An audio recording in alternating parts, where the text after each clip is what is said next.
ओम नमः शिवाय। आज मैं आपको एक अद्भुत कथा सुनाने जा रही हूं। रात का समय है। पहाड़ों में एक छोटा सा मंदिर है। मंदिर के एक कोने में एक बुजुर्ग ज्योतिषाचार्य ध्यान लगाए बैठे हैं। उनके सामने एक युवा लड़का आरव बैठा है, जो थोड़ा परेशान दिख रहा है। आरव परेशानी में कहता है, गुरुदेव, मेरी कुंडली में 12वां भाव बहुत मजबूत है। सब कहते हैं कि ये अशुभ होता है, ये नुकसान देता है, विदेश भेज देता है, लोगों से दूर कर देता है। क्या मेरा जीवन कठिन होगा? गुरुदेव मुस्कुराकर बोले, आरव, लोग अक्सर गलत समझते हैं। 12वां भाव कोई श्राप नहीं है। ये तो एक छुपा हुआ दरवाजा है जो तुम्हें तुम्हारे भीतर की दुनिया तक ले जाता है। ये भाव तुम्हारे मन के गहरे कोनों से जुड़ा है, तुम्हारे सपनों, ध्यान, एकांत, विदेश और आध्यात्मिकता से। ये तुम्हें अपने पिछले जन्मों की कहानियां और अधूरे काम पूरे करने का मौका देता है। आरव ने पूछा, लेकिन लोग कहते हैं कि ये पैसा खर्च करवा देता है और मुश्किलें लाता है।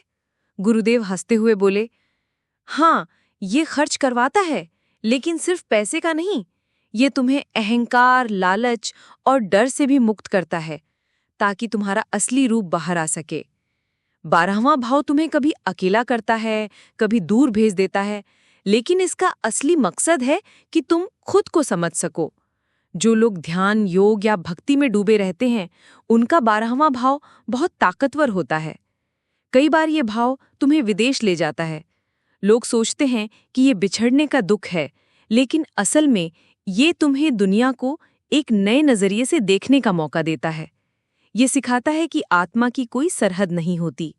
स्वामी विवेकानंद, श्री रामकृष्ण जैसे संतों का 12वां भाव बेहद मजबूत था।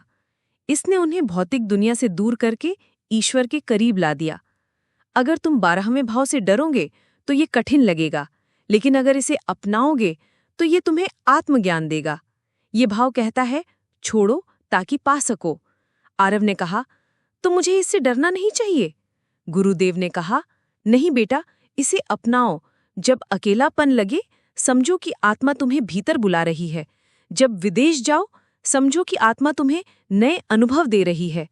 जब कुछ छूट जाए, समझो कि वो खाली जगह किसी बड़ी चीज के लिए बन रही है। दियों की रोशनी और चांदनी में मंदिर का आंगन शांत था। आरव ने महसूस किया कि उसका सबसे बड़ा डर अब उसकी सबसे बड़ी ताकत है। उसने गुरु को प्रणाम किया और मन ही मन तय कर लिया, अब 12वां भाव उसके लिए डर नहीं, बल्कि एक खुला दरवाजा है, मुक्ति का दरवाजा है। एस्ट्रोवैदिक टेल्स में फिर मिलेंगे, एक नई कथा के साथ।